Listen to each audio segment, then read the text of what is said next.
A'udzubillahi minasyaitonirrajim. Bismillahirrahmanirrahim. Assalamualaikum warahmatullahi wabarakatuh. Alhamdulillahilladzi hadana li hadza wa ma kunna linahtadiya laula an hadanallah. Asyhadu an la ilaha illallah wa asyhadu anna Muhammadar Rasulullah. Allahumma shalli ala sayyidina Muhammad wa ala ali sayyidina Muhammad. Rabbi shrah li sadri wa yassir li amri wa hlul 'uqdatam min lisani yafqahu qawli. Alhamdulillahirabbil alamin. Abang kakak ayah bunda yang baik dan rahmati Allah. Kemarin kita sudah bahas tentang bagaimana dan apa yang harus kita lakukan untuk menjaga dan membela saudara-saudara kita di Palestina. Salah satunya adalah menjaga sholat. Esensi dasar dari sholat itu adalah kita menerima dan menyambut, kalau saya bahasanya kemarin tuh, menjaga oleh-olehnya Rasulullah. Kan gini, kalau orang pergi keluar kota terus pulang bawa sesuatu, biasanya kita tanya mana oleh-olehnya gitu. Biasa gak kayak gitu? Ya kan? Terus kalau ada oleh-oleh yang khas dari satu daerah, kita akan senang sekali nerima. Wah, ini dari Pontianak ya, ini dari Jogja ya misalnya, ini dari Sulawesi ya. Kita akan senang sekali nerima oleh-oleh sesuatu gitu. Nah, bisa bayangkan enggak abang kakak, yang Allah kasih oleh-oleh kepada baginda Rasulullah SAW itu adalah sholat. Apa oleh-olehnya? Terus kita sebagai umatnya harusnya bahagia terima oleh-oleh itu. Tapi kenapa banyak orang mungkin ya masih menganggap sholat sebagai beban? Apa sih sholat? Ribet betul. Kenapa sih harus sholat? Nah ini kan masalah ya. Susah kita ceritakannya gitu loh. Susah kita nyampaikannya. Nah kalau dalam bab sholat ya, istilahnya dalam bab ini nih, kita masih berat. Apalagi kita bermitra, berpartner bisnis, berdagang dengan orang yang tidak mau sholat. Waduh, asli itu parah. Parah gak? Ini parah ini ya. Tapi tidak kayak itulah. Esensi dari sholat ini teman-teman yang kemarin saya belum sampaikan adalah kita menerima panggilannya atau merawat, menjaga oleh-olehnya Rasulullah. Dan dua nabi yang disebutkan itu, Nabiullah Ibrahim alaihissalam dan juga Nabi Muhammad sallallahu alaihi wasallam, dua-duanya meninggalkan masjid. Lah, perintahnya ngapain sih di masjid itu? Kita disuruh sholat. Sebelum saya lanjut, saya ingatkan sedikit lagi ya.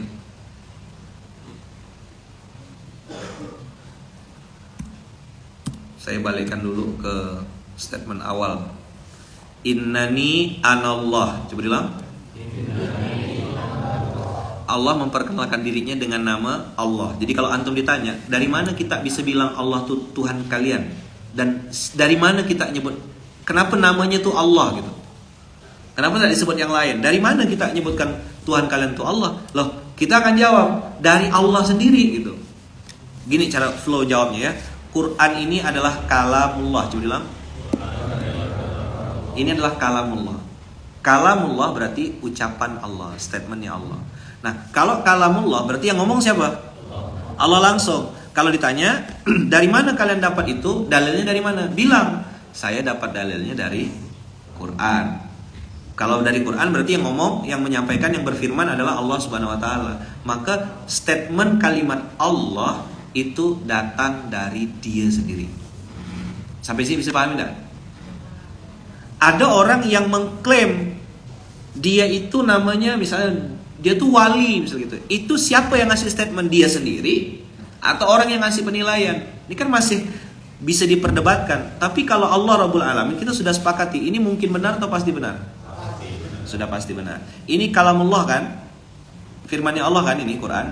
Kita yakin dan percaya sepenuhnya kan? Nah, begitu Allah mengatakan innani anallah, kalau yang paham bahasa Arab, kata-kata innani itu sudah saya ditambah dengan ana, saya lagi, itu tuh dua, double penekanan. Innani anallah. La ilaha illa ana. Ngomong lagi dia. Nggak ada Tuhan selain aku. Jadi kalau ada yang bilang ada Tuhan ini, Tuhan itu bohong atau dalam akidah orang Islam, dalam akidah kita, dan ini yang benar, dan kita yakini ini benar. Yang lain-lain itu asli atau KW? Ori atau palsu? Udah tahu kita kan, ini palsu. Yang di statement kan Allah ini benar. Fa'budni. Nah, Allah minta disembah. Salah satu ciri-ciri, teman-teman, saya lupa menyampaikan. Salah satu ciri-ciri dan tanda-tanda Tuhan itu adalah disembah. Apa tanda-tanda Tuhan itu? Disembah. Disembah itu bahasa Arabnya fa'budni. Fi'il amarnya, perintahnya, instruksinya adalah sembahlah aku. Sampai sini bisa dipahami? Clear? Dah? Aqimis sholata lidzikri, tanda kau betul menyembah aku adalah aqimis sholat. Tegak itu sholat. Makanya saya paham gitu, kenapa ada orang bilang begini, kalau kau ketemu sama orang yang dia suka meremehkan sholat, menunda-nunda sholat, jangan percaya orang begitu. Omongannya itu pasti bohong. Mau laki-laki ke dia, mau perempuan ke dia, kalau dia menggampangkan sholat, jangan percaya. Urusan cuma sejam loh. Subuh 10 menit, zuhur 10 menit, asar 10 menit, maghrib anggaplah 50 menit, dibulatkanlah jadi 1 jam. Allah masih kasih waktu kita berapa jam? 23. Dengan dalih bereskan rumah, bekemas rumah, masakan suami itu bual semua tuh. TKC gitu lah pokoknya. Ya. TKC itu Toyota Kijang Club. Klubnya Bang Heri. Tidak bisa kita percaya sama orang yang melalaikan sholat. Fawailul lil musallin alladzina hum an salatihim sahun. Allah ancam dengan neraka wail. Nanti kalau antum lihat dalam password di hari kiamat, awwalu ma yuhasabu bihil abdu yaumal qiyamah as-shalah. Yang pertama kali dihisab di hari kiamat adalah sholat. Kalau benar sholatnya, benarlah semua amalannya, terbuka semua catatan sedekahnya, infaknya, zakatnya. Karena ada mazhab-mazhab yang bilang begini, Ustaz saya sih tidak penting sholat lah, yang penting saya nyumbang, berbuat baik, tidak nyusahkan orang. Nah ini namanya Islam prasmanan. Boleh tidak gitu? Tidak bisa gitu abang kakak. Sholat ini barometernya. Dan sholat ini bukan cuma zuhur sama asar. Ada tidak sholat subuh? Ada nggak sholat isya? Ada maghrib. Makanya kita sampai jumpa di Baitullah tuh tangannya 5 kan. Ngasih tahu rukun Islam ada 5. Sholat tuh 5 waktu, bukan 3 waktu. Idul Fitri, Idul Adha, Jumatan. Kalau enggak hujan. Keren kan? Saya rajin Ustaz nyumbang-nyumbang ke panti asuhan, ke pondok-pondok. Sholat enggak bang? Ah itu dia Ustaz, saya belum dipanggil ini. Paling saya titip salam aja sama malaikat. Oh bagus. Mudah-mudahan malaikat yang datang tuh malaikat. Kok kita lebih serem daripada saya sih? Awwalu ma yuhasabu bil abdu yaumal qiyamah as-shalah. Nah, yang sudah rajin sholat ke masjid, maksud saya di-upgrade lagi. Jadikan sholat sebagai bentuk syukur. Itu yang saya juga mengingatkan diri saya. Ngapa sih aku qiyamul lail? Ngapa aku sholat sunat fajar?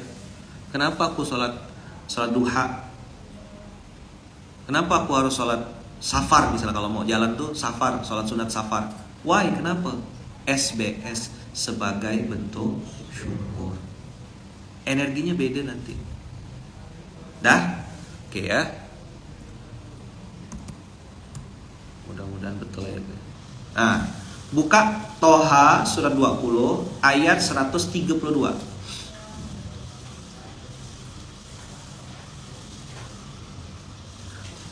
Antum kalau tahu susahnya orang-orang Palestina sholat di Masjid Al-Aqsa, akan bersyukur sekali bisa sholat dengan bebas di masjid di seluruh Indonesia itu. Buka surat 20 ayat 132. Tadi 20:14, sekarang 21:32. Dapat? A'udzubillahi minasyaitonirrajim. Bismillahirrahmanirrahim. Wa'mur ahlaka bis sholati Wastobir 'alaiha. Ayo, siapa yang bisa jelaskan kenapa ada kata istobaro yastobiru? Kalau seharusnya kan isbir aja pakai sod. Sobaro. Kenapa ada to di situ? Ayo. Nah, ini di pembahasan Ustaz Dede nih. PR ya. Tanya Ustaz Dede. Ustaz, gitu. Kenapa wastobir? Cari di kamus Lisanul Arab. Yang ustadz-ustadz yang bisa jawab langsung saya kasih hadiah.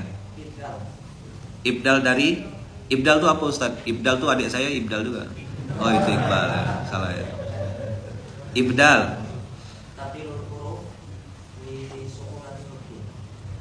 Tabdil huruf li. Ah, saya udah datang nih. Silakan saya silakan jelaskan saya. Masya Allah, saya udah datang nih dari Mesir ini ya, merah-merah nih ya. Mesir apa? Martabak Mesir apa itu? Oh. Ayo, apa Ustaz? Tabdil huruf. Huruf untuk menjelaskan dalam pengucapan. Seharusnya itu istabaro. Ista pakai T. Ta. Pakai ta. Oke, T pula. Ta. Istabaro. Tapi berubah jadi istobaro. Jadi bagaimana maksudnya istobaro yastobiru? Apa artinya Ustaz?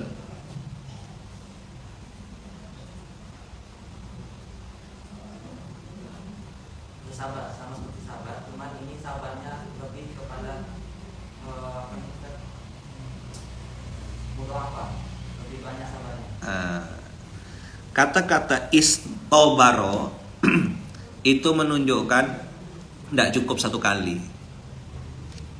Apa? Tidak cukup. Ini yang banyak dikeluhkan para perempuan-perempuan yang solehah masuk surga bulan-bulan nih.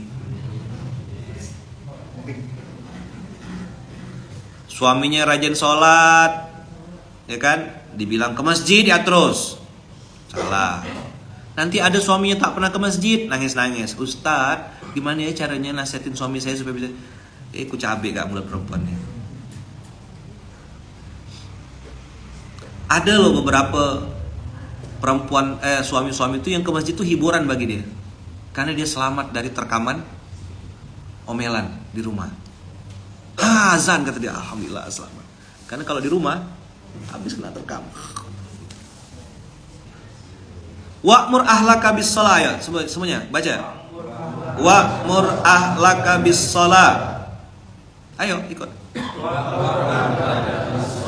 Wastobir 'alaiha. Ini perintah dakwah terdekat. Saya, suamiku sholat, istriku sholat. Hanya sampai perintahkan, bukan merubah. Perempuan-perempuan dengar gak nih? Mak-mak dengar? Nah, tugasmu hanya ngajak, ngasih tahu, bang, udah azan. Dek, cintaku, sudah azan sayang. Kau tak punya kewajiban merubah dia untuk jadi orang yang taat. Tidak ada. Merubah itu kewenangan Allah. Ini nyambung dengan bibirmu kemarin. Apa bibir yang kemarin? Tergantung lah Ustaz, tergantung suaminya lah Ustaz. Kalau suaminya betul, kita taat Ustaz. Kalau dia capek bibir kau tuh. Asia itu tidak pakai prinsip begitu. Taat-taat ya. Kalau Asia nunggu Fir'aun masuk Islam, tak masuk surga lah dia. Maka saya sederhanakan kan bahasanya itu A, B, C, D. Apa A, B, C, D? Ajak baik-baik. B, bicarakan baik-baik. C, contohkan baik-baik. D, doakan baik-baik. Udah. Masalah dia mau berubah atau enggak itu urusan nanti. Bang, udah azan bang. Kan gini, kadang-kadang ada salah satu pasangan tuh yang sudah hijrah, bahasanya gitulah. Sudah mulai dekat sama Allah, rajin ikut kajian, ya kan? Tapi pasangan yang satunya belum, entah itu suami atau istri. Nah, kadang-kadang tidak sabar nih dengan prosesnya. Maka Allah bilang di sini, wa'mur ahlaka bis shalah wastobir alaiha.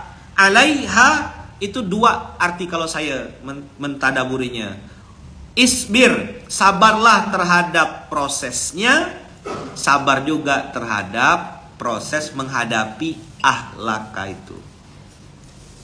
Ahlun tuh, ya kan, keluargamu tuh, orang dalam tuh, itulah ujianmu. Masya Allah, tabarakallah memang. Coba diulang. Nah, kemarin saya posting sesuatu terus rame rupanya tentang ya urusan-urusan rumah tangga, ya kan? Baca nggak postingan saya? Tentang izin. Ada yang nanggapinnya serius, ada yang nanggapinnya tuh negatif, macam-macam lah. Saya memposting ulang tulisan tentang ya keluarga-keluarga yang ya sempat mengalami, kalau bahasa dia manas tak belawan gitu. Masak nasi goreng, udah siap nasi gorengnya, ditinggal sebentar ke kamar, balik-balik udah habis, tak bersisa. Rupa dimakan sama keluarga dekat. Bukan masalah pelit kata dia, tapi izin lah gitu. Ada yang sengaja beli durian, patungan beli durian.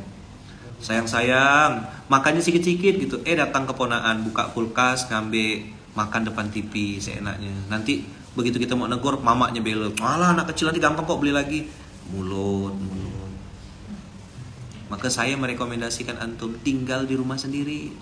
Biar ngontrak 3 meter kali 3 meter tak apa-apa.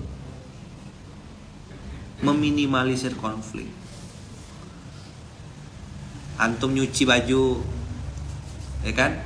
Pinggang lagi sakit misal gitu. Terus nyimpan cucian di kamar mandi sebentar. Mau baring rencananya. Tahu-tahu ada yang ngomong, dasar pemalas, tidur ya kerjanya. Itu sakit. The right man in the right place in the wrong time. Sama kayak saya cerita, kita lagi berkemas kamar setengah jam. Beres dah, bak mandi dah dikuras, WC dah disikat, ya kan, lemari dah dirapikan, baru duduk pegang HP. Baru pegang, belum sempat. Tahu-tahu, oh pantas lah di kamar lama-lama main HP ya kerjanya. Habis. Matilah. Makanya dia pergi mancing ujung-ujungnya. Mancing ya lah tuh katanya. Daripada di rumah mancing keributan. Teman-teman biasakan ini. Kemarin juga ada video yang viral. Jadi di sebuah bis kendaraan umum ada seorang anak muda. Qadarullah tangannya tuh bertato gitu. Sini tuh. Lengan pendek, tangannya bertato. Terus ada ibu-ibu yang lagi hamil. Naik di bis itu juga. Anak muda ini duduk. Semua mata tajam nengok pemuda ini. Udah tangannya bertato, duduk pula. Semua mata tajam nengoknya. Dah. Lalu semua tuh kayak ngasih kode. Kau nih tak tahu diri. Anak muda baru duduk di situ. Nih tengoknya, ibu-ibu hamil berdiri di bis. Gitu kira-kira mata orang saat itu. Akhirnya semuanya ngasih kode. Anak muda ini tak nyaman hati. Akhirnya dia berdiri. Tahu nggak antum? Ternyata anak muda ini tak punya kaki sebelah. Hilang sini. Jadi kakinya cuma sebelah. Jadi kalau dia duduk nampak dia kekar, bertato gitu. Sehat. Ternyata kakinya tak ada sebelah. Ibu hamil itu duduk, si orang yang tak punya kaki tadi sebelah itu berdiri. Apa nih? Mata. Ada film bagus yang kemarin saya mau rekomendasikan, judulnya apa kemarin ya? Apa yang saya kasih di grup bahagia itu yang tentang sosmed tuh loh, 20 detik. Hati nurani apa? Coba tengok. Gara-gara 20 detik pengabdian selama 20 tahun. Budi Pekerti. Antum buka trailernya. Buka aja trailernya. Judulnya Budi Pekerti. Itu film tentang 20 detik video yang direkam merusak semuanya. Saya sangat mengapresiasi. Tolong sampaikan salam saya kepada orang yang bikin film ini. Masya Allah, tabarakallah. Itu film relate banget dengan kehidupan sekarang. Manusia hanya dinilai dari casing luarnya. Budi Pekerti, saya rekomendasikan. Belum sempat ya nonton nih. Bisa nggak bioskopnya bawa ke sini gitu. Antum yang lagi cari insight-insight tuh. Masya Allah. Jadi sekarang ini, dan saya di mana saya baca kemarin ya? Oh, sebentar ya.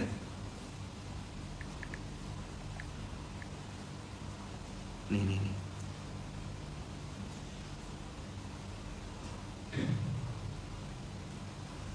Oh, tak.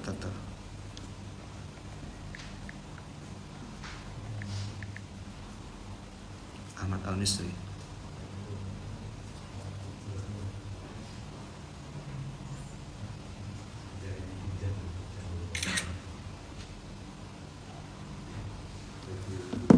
Oke. Ini saya dapat satu hadis dari Syekh Ahmad Al-Misri. Menurut saya perlu saya share di sini. Dan ini keren banget. Bisa baca enggak?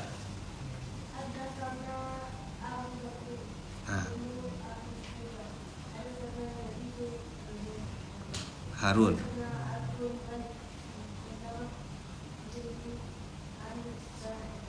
Ishaq bin Abil Furad Anil Makburi an Abi Hurairah qala Rasulullah sallallahu alaihi wasallam sayati 'alan nasi. Ayo baca sama-sama. Sanawatun khadda'atu yusaddaqu fihal kadhib yusaddaqu fihal kadhib wa yukadzabu fihas shadiq wa yu'tamanu fihal kha'in wa yukhawwanu fihal amin wa yantiku fiha arwaibidah kila wa marwaibidah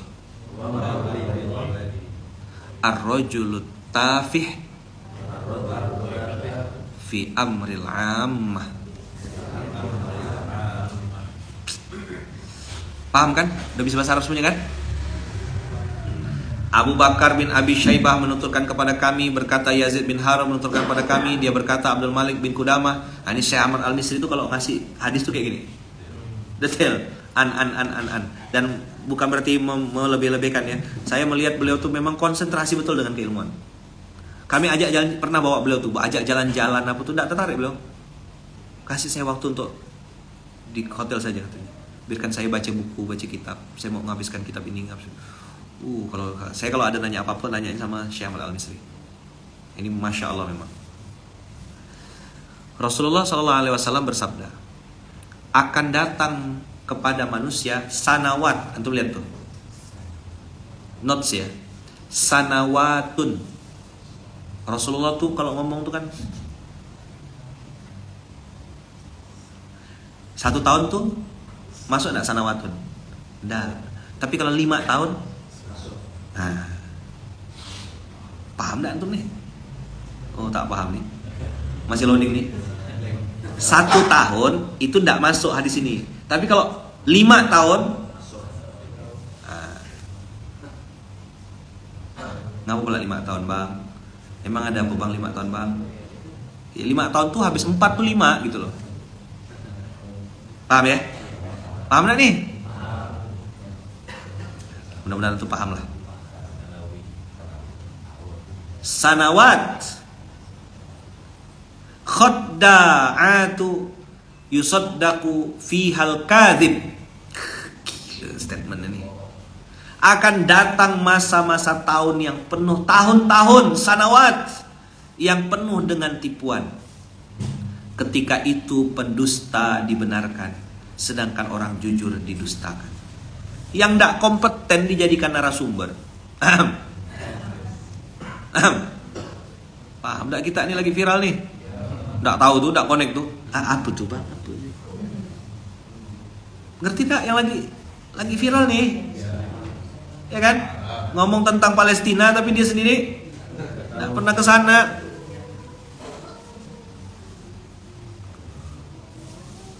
Inilah dia hadisnya 1400 tahun yang lalu. Orang benar didustakan, orang jujur. Saat itu pendusta dianggap benar karena pandai. Pandai apa? Pandai apa? Hadis ini sahih 1400 tahun yang lalu, bos. Dan Rasulullah bilang sanawat. Bisa dia yang salah, dia yang korban, si paling playing victim. Saya dizalimi, Ustaz. Saya ditinggalkan sebagai istri saya. Suami saya itu jahat, Ustaz. Dia meninggalkan saya, tidak kasih nafkah, Ustaz. Percayalah si bodoh nih. Langsung Ustaz langsung bilang, ya suamimu salah, suamimu zalim, ini ceraikan dia. Boleh saya minta cerai, Ustaz? Boleh. Dah sekian bulan minta cerai, tahu datang lagi, Ustaz saya sudah diceraikan. Boleh saya jadi makmum, Ustaz? Oh maaf saya sudah sholat. Apa? Kalau dia minta boleh saya jadi makmumnya Ustaz? Maaf saya sudah sholat. Itu cara jawabnya. Paham? Ya? Kalau ditanya, berkenankah antum jadi imam saya? Mohon maaf saya khotib. Gitu cara jawabnya ya. Karena kalau menghadapi para bukan ukhti lah ya, ukhti itu bagus kan. Para wanita-wanita gatal tuh gimana caranya? Yang minta garuk pakai kulit durian tuh, adik mau kok bang jadi makmumnya abang. Oh maaf aku udah sholat. Gitu cara jawabnya. Mil, dengar ente Mil. Kalau dia nak gatal-gatal tuh Mil, bilang mohon maaf abang dah sholat. Boleh enggak bang abang jadi imam saya bang? Oh bisa gitu, bilang bisa. Imam sholat jenazah kau depan aku gitu. Aku sholat kan kau. Gitu boleh. Ya, tapi kalau yang halus bilang maaf apa? Saya khotib. Sip ya? Maaf kami dah sholat dan lagi puasa. Bagus buat ente Mil.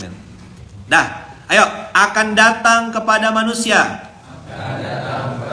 tahun-tahun yang penuh dengan penipuan. Bukan 1 tahun loh ya, tahun-tahun. Apa? Yang penuh dengan apa? Penipuan. Ketika itu pendusta dibenarkan, sedangkan orang yang jujur malah didustakan. Pengkhianat dipercaya, sedangkan orang yang amanah justru dianggap sebagai pengkhianat. Ini hadis, kalau berhenti sampai sini. Kalau antum ketemu sama narcissistic personality disorder, hadis ini pasti dia pakai untuk bilang, nah aku nih yang dizolimi, kata dia. Kau tuh hantu belaunya, setan gitu loh. Kau lah yang dimaksud hadis ini. Tapi dia bilang aku nih korbannya, kayak gitu loh. Complicated. Maka saya bilang sama kawan-kawan kan, apa yang kita perlukan hari ini? Kita perlu berdoa sama Allah. Ya Allah, tunjukkan yang benar itu benar, yang salah itu salah. Kalau aku salah, tunjukkan kesalahanku ya Allah. Jangan kau buka aibku nanti di kuburan. Matilah, tak bisa ngapa-ngapa. Kalau tunjukkan aibnya kesalahan, misal gini, saya ini sebagai pemimpin ya kan, ada yang salah dalam cara saya memimpin di pondok ini. Tolong tegur saya ya Allah, tunjukkan yang salah itu apa. Karena menghadapi orang yang dia yang salah, dia yang marah nih banyak sekali gitu loh. Dia salah, habis itu kita tegur, tak terima kawan nih kena tegur. Bukan karena dia ndak ini, egonya naik, egonya tuh tinggi gitu, tak terima ditegur. Dah, bisa ujung-ujung terbalik. Dia salah, kita negur dia. Begitu egonya naik, terbalik. Dia punya file masa lalu. Antum tahu kan makhluk siapa nih yang saya maksud nih? Dia punya file masa lalu. Emang kau tak pernah salah? Habis terbongkar lagi aib masa lalu. Ujung-ujung kita yang jadi salah, lalu kita pula jadi minta maaf. Paham? Antum kayak paham ya? Emang kita ngerti yang saya omongkan nih? Saya ngomongkan siapa nih? Hah? Jadi ujung-ujungnya bisa kita yang minta maaf. Hehehe. Kau tuh sama lah kau kan. Ayo jawab. Siapa yang saya omongkan nih?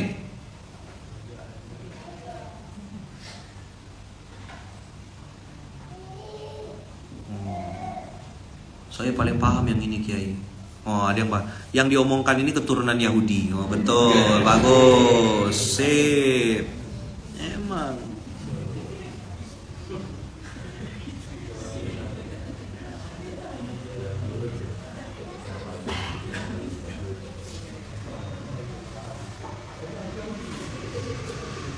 Jadi kalau ada yang kelakuannya kayak gitu, dia berarti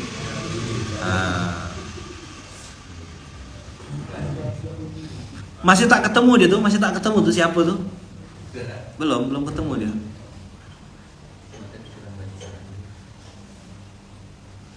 Dan kata Rasulullah pada saat itu Ruwaibidah berbicara.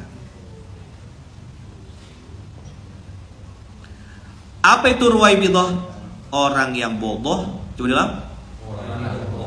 Ruwaibidah adalah orang bodoh yang ikut campur dalam urusan masyarakat luas. Definisi di sini kalimatnya adalah ar-rajulu tafih fi amril ammah. Orang yang tidak kompeten.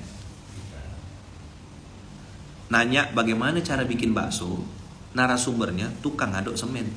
Campurkan pasir gitu dia. Masukkan semennya. Ini yang ngomong tidak qualified.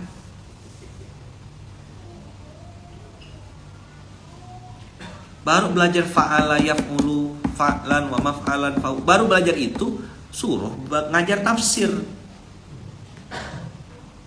Kata dia anak-anak pondok belajar kitab apa? Kalau ndak qualified jangan. Imam Malik tuh pernah diprotes sama murid-muridnya. Begitu muridnya tanya, ini kasus fikih ya. Udah pernah saya cerita mantu belum? Hah? Yang mana? Kalau lu bilang udah, saya mau nanya, hebat beneran lu kok bisa nebak? Mau saya cerita enggak? Satu hari Imam Malik dites sama muridnya Imam Abu Hanifah. Imam Abu Hanifah dengan Imam Malik ini, teman-teman, perbedaan mendasarnya adalah kalau Imam Malik ini kaya akan dalil dan Imam Malik ini orangnya strict. Kalau A dibilang A, B dibilang B. Karena sumber dalilnya banyak karena dia tinggal di Madinah kan? Ya kan Imam Malik ini. Jadi sumber dalilnya banyak. Jadi orangnya tuh strict. Ada dalilnya disampaikan, tidak ada dia diam. Sedangkan Imam Abu Hanifah ini lebih banyak menggunakan dalil akli, betul enggak? Ya? Betul ya? Maksud itu disebut juga ada yang mengatakan Imam Abu Hanifah ini Imam Kadzalikin. Seandainya dia punya banyak analogi, logika, kasus dan seterusnya. Dah? Mau lanjut enggak? Satu hari muridnya Imam Abu Hanifah, saya lupa namanya, bertanya kepada Imam Malik. Ya Imam Malik, apa pendapatmu tentang seseorang yang dalam kondisi junub? Mohon maaf ya, dalam kondisi junub. Dan di luar sana, ini posisinya di padang pasir. Dia junub dan tidak ada air di padang pasir itu. Satu-satunya air adalah ada di dalam masjid. Sedangkan orang junub tidak boleh masuk masjid. Dan sudah masuk waktu azan, sudah masuk waktu sholat. Orang ini punya kewajiban untuk sholat. Tepat waktu ya kan? As-sholatu ala waktiha. Tapi mau masuk masjid tak boleh. Karena dia sedang junub. Antum paham tak duduk permasalahannya? Ada masjid, waktunya azan, dia junub. Air tak ada, air cuma ada di dalam masjid. Mau masuk masjid tak boleh karena lagi junub. Dah, bagaimana kalau kasus kayak gini? Tahu Imam Malik jawab apa?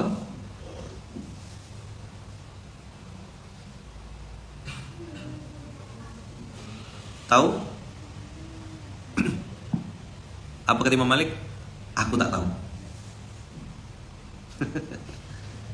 Kau Imam Malik, kau pemimpin, kau jadi orang yang kami hormati, kata murid-muridnya. Jangan malu-malukan lagi tuh guru, gitu. Kata Imam Malik, aku tak tahu. Kata Imam Malik, kata muridnya, janganlah bilang tak tahu, jawablah, apa kau kan guru kami, gitu lah kalau bahasa kita zaman sekarang ya. Masa guru kalah debat, gitu loh. Kan kadang-kadang penjilat di sekeliling ini yang bikin ustadz jadi hantu kan. Betul nggak? Antum ini Masya Allah Ustaz. Salut antum sama anak. Mak, salut antum sama anak. Terbalik-balik dah. Terbalik ya? Salut antum sama anak. Anak ini Masya Allah emang. Apa? Ada masjid, masuk waktu sholat, sedang junub, tidak boleh masuk masjid, dan air tidak ada di padang pasir itu. Apa jawab Imam Malik? Aku tak tahu. Akhirnya murid, ya namanya orang ngetes ya. Akhirnya murid Imam Abu Hanifah menjawab, kalau saya dapat dari guru saya, kata beliau, orang yang junub ini disuruh tayamum dulu. Setelah dia tayamum, tapi bukan guling-guling di pasir ya. Nggak perlu kumur-kumur juga ya. Sedang nggak nih saya nengok jamaah umroh tuh, saking semangatnya, ya kan, di pesawat. Kasihan tuh nenek-nenek dah tua-tua, nggak diajarkan tayamum. Jadi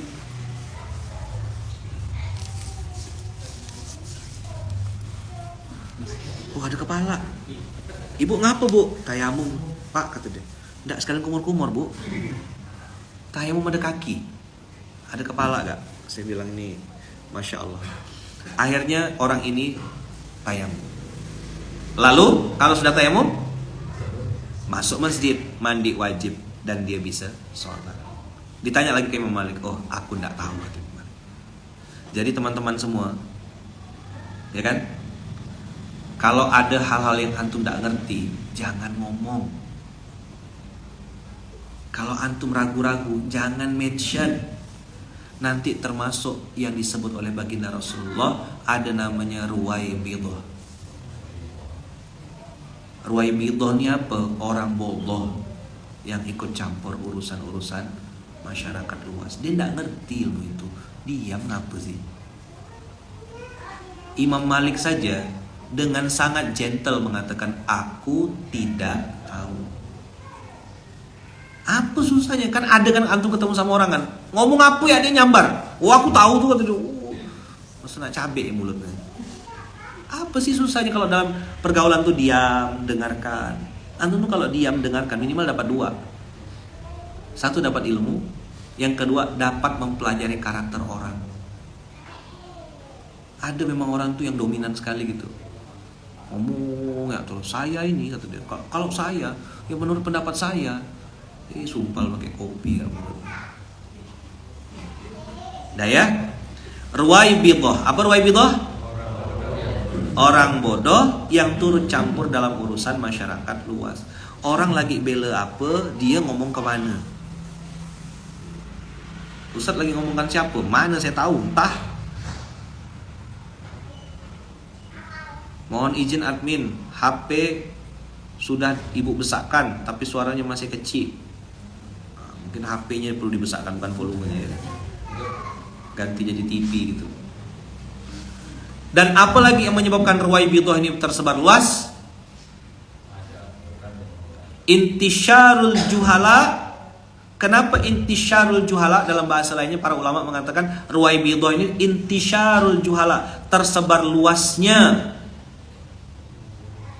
orang-orang bodoh karena sukutul ulama. Karena para ulama diam. Orang yang benar tidak ngomong. Makanya saya ngasih ke antum sampel hitam putih. Apa yang hitam putih? Rompi baru. Ya. Jadi jualan pula jadi. Hubungi Munzalan Store ya. Ustadz lagi menyindir ustadz yang lagi viral di podcast. Enggak. Lagi ngasih tahu kita. Cerdas-cerdaslah dengar sesuatu. Hadis ini sudah disampaikan Rasulullah 1400 tahun yang lalu. Lihat bahasa Arabnya. Sanawatun khadda'atu yusaddaqu fihal kadhib. Al-kadhib yusaddaq. Orang yang suka bohong dipercaya. Wa yukadzabu fiha shadiq. Orang yang shadiq, orang yang jujur justru malah didustakan. Ini hadis double standar. Bagi orang narsis ini bisa dipakai sama dia. Saya ini benar, tapi saya dibuang dari Munzalan. Gitu kira-kira statementnya. Saya dicampakkan.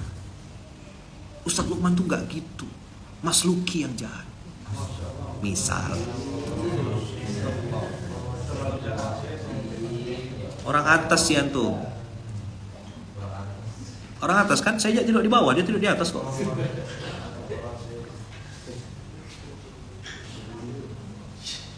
Ustadz Lukman tuh udah sombong sekarang, susah dihubungi. Mana bisa benar? Aku akan tetap salah. Paham antum? Nah ikut ya, iya antum benar. Gimana? Coba bilang, iya antum.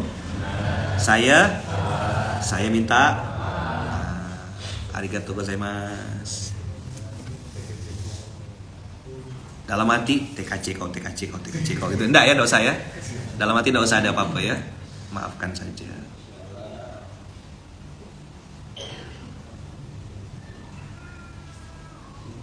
Ini saya bilang kok bisa terbalik-balik nih loh. Orang yang enggak ngerti jadi narasumbernya apa cerita. Oh ada hadisnya rupanya. Udahlah. Maka saya bilang TKC itu apa ya? Kasih tahu nggak ya? Ayo ikut saya ya. Sanawatun. Sanawatun. Sanawatun. Sanawatun. Sanawatun. Sanawatun. Sanawatun. Antum harus ingat-ingat dia tidak 1 tahun. Bertahun-tahun. Itu kenapa saya pakai dress code hitam putih, bisa paham? Saya pengen kasih tahu sama antum. Bukan berarti warna-warna lain salah, enggak ya. Tapi saya di posisi ini pengen nyampaikan sama antum. Kita harus strict. Mana yang hak, mana yang batil. Bukan enak atau tak enak, untung rugi, nyaman tak nyaman, bukan itu. Kita harus pilih mana yang putih, mana yang hitam, mana yang hak, mana yang batil. Dan semoga kita tidak termasuk orang-orang yang mencampur adukkan antara hak dengan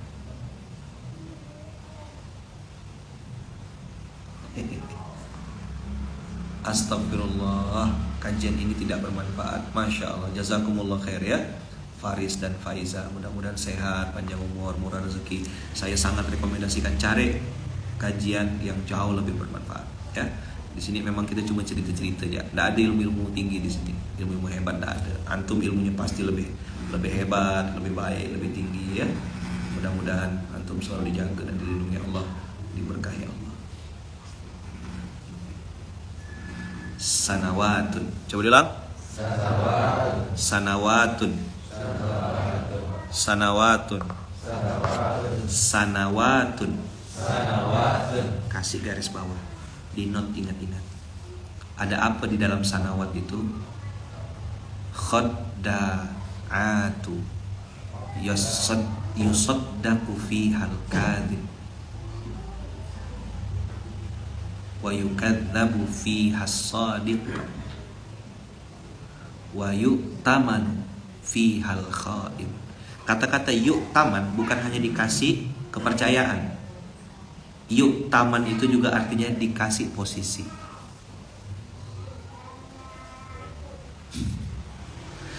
Orang ini keahliannya, misalnya contoh ya, dia ini keahliannya masak.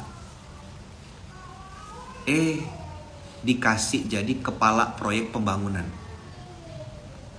Kiri-kiri dicampurin sama bawang merah, enggak gedung bangunan tuh. Maka saya bilang sama salah satu santri kemarin kan, Kang, saya bilang, antum jangan tinggalkan ilmu yang Allah titipkan ke antum. Ilmu baja, ilmu properti, ilmu nasi goreng, itu amanah dari Allah. Setiap orang beda-beda amanahnya.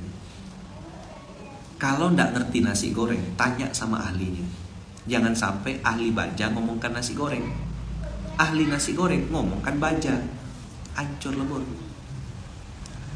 Yang sukanya multimedia, pegang kamera, jangan ganjen pegang kompor. Di sini ilmu mahal dari hadis Rasulullah ini, yu'tamanu fihal kha'in wa yukhawwanu fihal amin.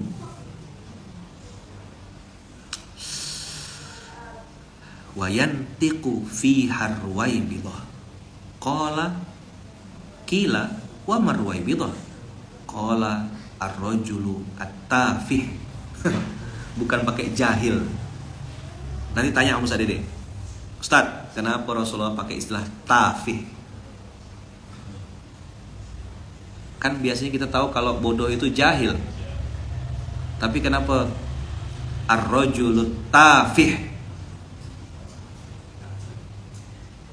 Ar-rajulu tafihu fi amril ammah. Nauzubillah min dzalik. Summa nauzubillah. Dah. Hadis ini mudah-mudahan ada penyemangat buat kita. Imam Ibnu Majah. Mudah-mudahan pelajaran hari ini membuat kita semakin bisa membedakan abang kakak mana yang hak, mana yang batil. Ini hadis penting sekali. Ini hadis Masya Allah luar biasa. Dan kata kuncinya di sini yang saya pengen ingatkan lagi sama antum, kata-kata sanawatun. Jadi tidak bisa kita langsung sekali langsung geprek, langsung bantai, itu tidak bisa. Akan ada masanya nanti. Perlu waktu mungkin 2 bulan, 3 bulan, 4 bulan, setahun, 2 tahun. Kita perbaiki terus. Termasuk juga doakan di Masjid Kapal Munzalan ini. Semoga kita bisa terus bertaubat dan memperbaiki diri, membenarkan yang benar dan memperbaiki yang salah. Jadi yang benar, yang hak kita lanjutkan, yang batil kita kurangin, kita hapuskan dan kita perbaiki. Itulah doa kita hari ini abang kakak. Maka nomor 1, saya bilang kemarin, nomor 1 adalah hak, kebenaran. Kebenaran inilah yang membuat kita mudah-mudahan bisa semakin realistis dalam menjalani kehidupan ini, realistis dalam membuat apa yang sedang kita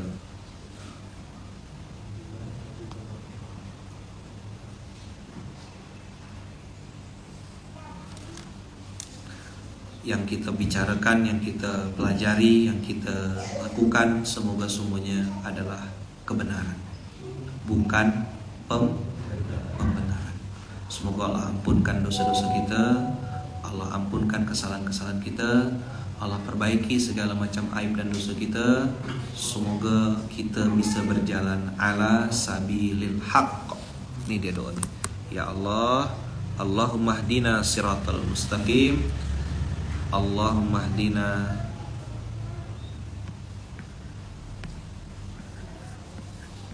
ala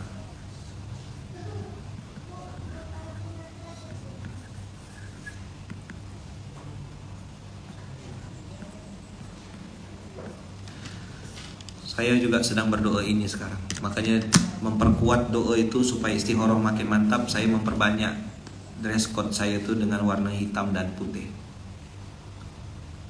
Karena itu yang di mata saya. Wah, bukan berarti warna lain salah ya, enggak. Tapi saya secara pribadi lagi suka warna hitam dan putih untuk mempertegas doa istikharah saya setiap saat. Ya Allah, hidupkanlah saya, ahyina wa amitna ala sabilil haq. Ya Allah, hidupkanlah saya dan matikan saya di jalan yang benar. Gimana doanya? Allahumma ahyina wa amitna ala sabilil haq. Kalau udah hafal bahasa Indonesianya, udah hafal bahasa Arabnya, bahasa Indonesianya aja. Ya Allah, hidupkanlah kami dan matikanlah kami di jalan yang benar. Benar secara syariat, benar secara aturan yang Allah buat di Quran dan hadis. Benar, bukan pembenaran. Karena banyak orang juga yang hari ini cari pembenaran. Minta dibela, minta dihormati, minta diperhatikan, minta dikasih attention. Ini orang sakit jiwa.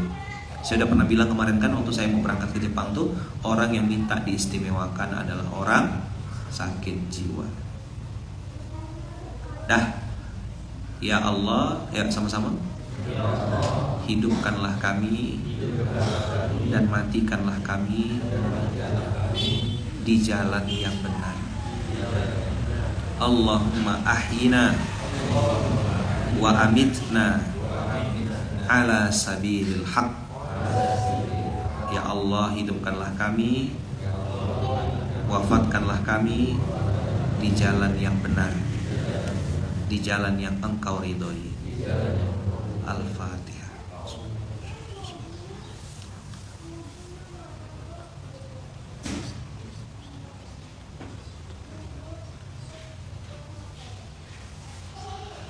Amin, amin Allahumma amin, amin Allahumma amin. Terima kasih banyak, jazakumullah khair, barakallahu fikum, berkah selalu abang kakak, sehat-sehat, panjang umur, murah rezeki semuanya, dimudahkan Allah, diridhai Allah. Kita tutup dengan hamdalah, alhamdulillahirabbil alamin. Subhanakallahumma wa bihamdika, asyhadu an la ilaha illa anta, astaghfiruka wa atubu ilaik. Tolong doakan saya, doakan istri saya, doakan anak-anak saya, doakan kami sekeluarga, abang kakak, mama saya, ibu saya, adik-beradik saya, keluarga besar Masjid Kapal Munzalan. Semoga kami semua selalu dalam lindungan dan kasih sayang Allah. Doa yang sama untuk abang kakak, ayah bunda semuanya, semoga selalu dalam lindungan dan kasih sayang Allah. Semoga urusan hari ini dimudahkan Allah, lancar, berkah, mudah, dikasih kemudahan-kemudahan sama Allah, dan dibukakan pintu-pintu kebaikan oleh Allah. Amin Allahumma amin. Terima kasih banyak, barakallahu fikum, barakallahu fi umrik ya. Buat yang mungkin ada yang milad katanya kan, barakallahu fi umrik. Terima kasih banyak. Kita tutup dengan hamdalah, alhamdulillahirabbil alamin. Dan doa yang diajarkan Rasulullah, bismillahi tawakkalna 'alallah, la haula wala quwata illa billahil aliyil azim. Terima kasih banyak abang kakak. Assalamualaikum warahmatullahi wabarakatuh.